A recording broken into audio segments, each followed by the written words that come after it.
in the name of Jesus. There is a renewal in the name of Jesus. There is a healing in the name of Jesus. There is a salvation in the name of Jesus. Hallelujah.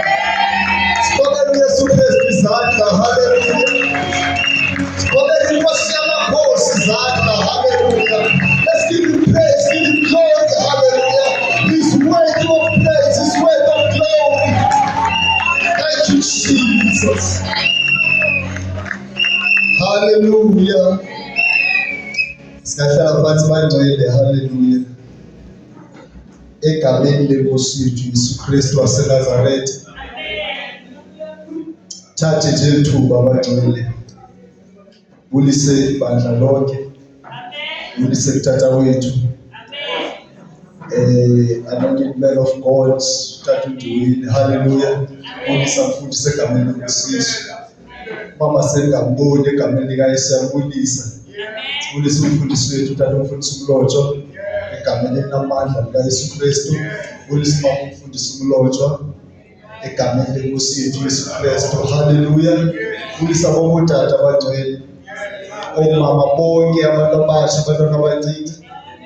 Siyabulisa egameni elinamandla elingehlulekiyo lenkosi yethu Yesu Kristu waseNazaretha. Hallelujah. Ongaphambili bangcwele uLugogo, brother Lugogo. Hallelujah.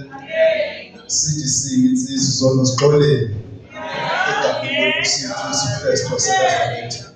Sendibonga Yesu waze wayibamba impilo yami ebutsheni. Hallelujah. Sendibonga Yesu Kristu ngokuvuma kwenhliziyo yami. Hallelujah. Ebangcwele zawushela nje hallelujah ilizwi endicela imali ishare namhlanje for the first time siba ngaphambili. Share hallelujah. Engimuchi egameni lenkosi yethu Yesu waseNazaretha. Yazi abazocela siphakame na. Hallelujah. Ngicela siphakame bathi.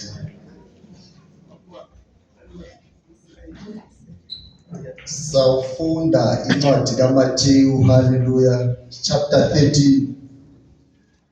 Matthew 13 verse 19. Hallelujah.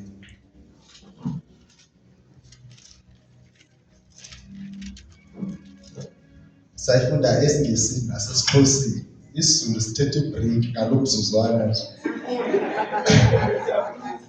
Hallelujah. Zawucela ufunde lenkosikazi uqala esiNgesini. Ngaphandle lenkosi. Nasko. Matthew chapter 13 verse 19. When anyone heareth the word of the kingdom and understandeth it not, then cometh the wicked one and catcheth away that which was sown in his heart. This is he which received seed by the wayside. Amen. EsiXhoseni bangcwele ithi nina ngoko uvini umzekelo womhlwayeli. 19.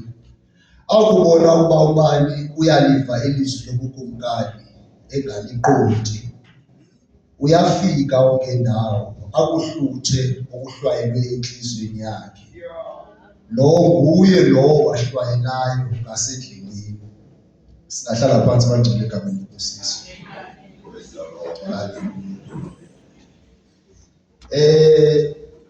Ithimi yami bangcwele.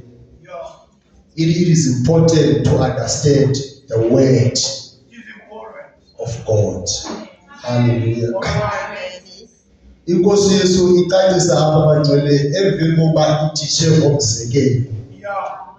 Isenze umzekeliso womhlwayeli owayehlwayela imbewu. Hallelujah. Sorry. So bayabuza abapostile ecaleni ukuba Nkosi itheni ithetha ngokwemizekeliso ungathethi ngokuphandle.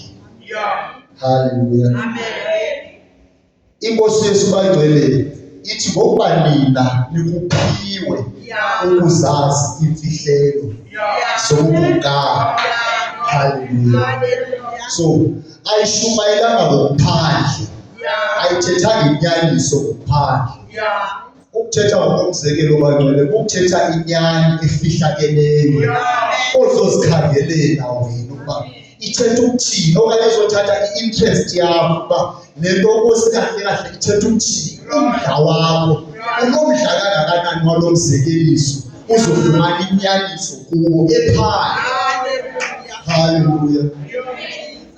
Ithi ke inkosi ngokuba ninaniphiwe, because inithetha phambi kwesihlwele kwabantu abaninzi, abantu abaze ngezizathu ezahlukahlukileyo. Haleluya.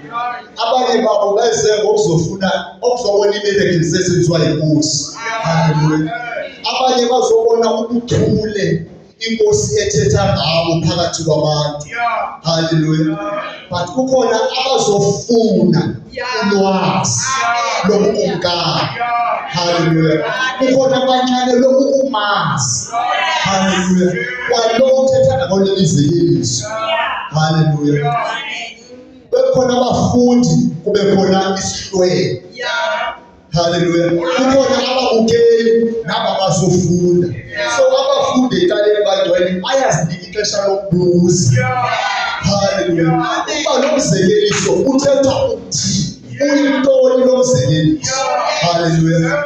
Inkosi Yesu bangcwele iba explainele ekaleni kuba baphiwe uzazi imfihlelo. Haleluya. So izothi ke inkosi xa icacisa bangcwele lapha ku-chapter 9 ku-verse 19. Haleluya. Ukuba ithela shunyayelwa ilizwi. Haleluya. Uba ithela caciswa ilizwi awaliqonda, luyafika utshaba luthathe nale nto ubusewuyivile ithetho. Haleluya. Just because you don't understand the word, utshaba luyafika lube nale nto ibiseyithethiwe kuyo. Ngaphandle bangcwele kudala kwabandla alithwa ngabantsinkokeli ezilaziyo ilizwi but ezinga-understandiyo ilizwi. Haleluya. Kugcwele ngabantu bangcwele babandleni abalaziyo ilizwi, nabaphandle baninzi abantu abalaziyo abalikonthayo ilizwi but abangali-understandiyo uba kahle kahle eli lizwi lithetha ukuthini. Haleluya. Uzothi uDavide ku-119 verse 144, help me Lord to understand so that I can live longer. Haleluya. Ndinede ndiqonde. Haleluya. Ndizophila ixesha elide. Haleluya. Xa sebangcwele uli-understand ilizwi, haleluya, elifundisiweyo etishiweyo, haleluya, akukho need yokuba uexplainelwe izinto ezininzi. Haleluya. Awuexplainelwe indlela yokunxiba ongumzalwane, ul-understand ilizwi. Haleluya. Susunxiba into ezifutshane sister, maphela sukunxiba into ezipitsayo. Haleluya. Haleluya. Because you understand uba ilizwi lithini. Haleluya. Understand ilizwi bangcwele awuhambi ukhangela uncedo olungelulo lukaKristu. The important thing is to understand the word of God. Xa lithe lashunyayelwa uli-understand khona ukuze kungafiki utshaba lukushumayeze enye imfundiso engeyiyo le. Haleluya. Xa sewuli-understanda bangcwele ilizwi igama likaYesu, uyalazi ukubaluleka kwalo, awulibizi njengomlihlakathi lilibiza. Haleluya.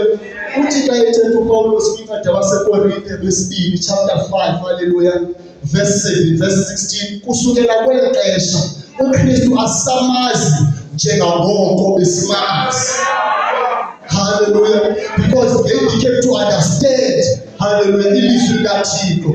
Ngoku Yesu abasamazi ngohlobo ebebemazi ngalo kuqala. Azothi ngoko ke uba ubani uKristu usisidalwa esitsha, zonke ezindala zidlule, izinto zonke zakhe suke zabatsha. Haleluya. So bangcwele kahle kahle into endibisayona is to understand ilizwi likaThixo ngokobunzulu balo, sithandaze uku-understanda ilizwi likaThixo. Haleluya. So that umfundisi, inkokheli, wonke umuntu owenza umsebenzi kaThixo angatsali nzima. Haleluya. So that umoya engcwele xa uku-understanda bangcwele, umoya oyingcwele ufika uku-understand, uyehla fika uku-understandisa ngokwakhe. Ezinye izinto awuzititsho kuthiwe ngoku mawuthiwe, ngoku mawuthiwe. Uyafika umoya engcwele aku-understandise ngokwakhe. Just because we have the interest, we are interested to understand. Hallelujah. How long shall we understand this? Bashunyelwa kufika endlini uthi umfundisi noma bethethe ukuthini elizwe. Hallelujah. Umoya engcwele afika ekhile nangakumbi kulapho beshunyelwe ngalo. Hallelujah. Ngiyabulele.